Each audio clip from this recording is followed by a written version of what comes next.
Okay, and welcome back. And as you can see, we're now on to stage 2, your summative assessment evidence section. So we're getting there.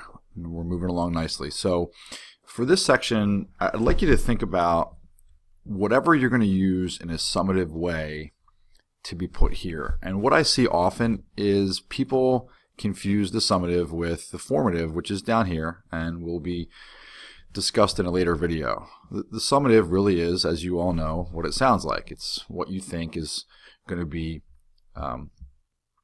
emblematic of this, how you'll know that the student has mastered the enduring understanding. So you're going to have to reflect on your enduring understanding and think about what you put in that section as evidence of what you're going to use here. In terms of the nuts and bolts of it, you're going to just click on Add New Assessment. It's going to open up a new window, so this is new for us, and you're going to name the assessment whatever you want. So I'm just going to call it Live Swings. You're going to click here. For me, I'm going to do a self-assessment. Probably not something you'll do, but you might. And then the assessment type, again here, it's summative. My description, pretty simple, and again, based on anything that you want to put here, it is, I think, beneficial to be as specific as possible. But again, you don't need to write a novel here. Some of us are a little more concise than others. But I want you to think about the summative section this way.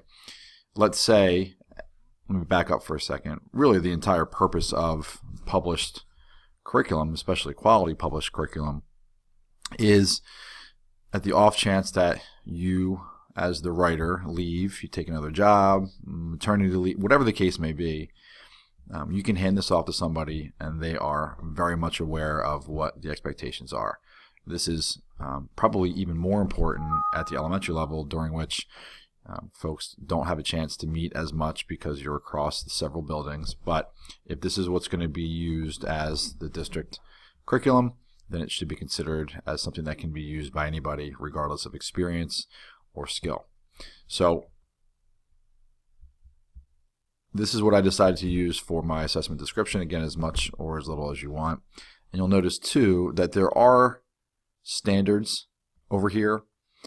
For our purposes, I don't need you to put the standards for the summative there because the standards is a section unto itself. So all you're focusing on then is this area. You're going to put as many summatives as you might use, with the understanding that sometimes, depending on the year and the class, you might bag a summative, you might add a summative, whatever the case may be. I will understand that you may or may not use them as you see fit. You'll need to go down here and save. And then it comes up like this. So when I review, or whomever reviews, they'll see that it's there. I can click in there and see what the expectation is. You'll see it says no standards addressed here. That's totally fine. And then you're finished with your summative section. All right, until next time.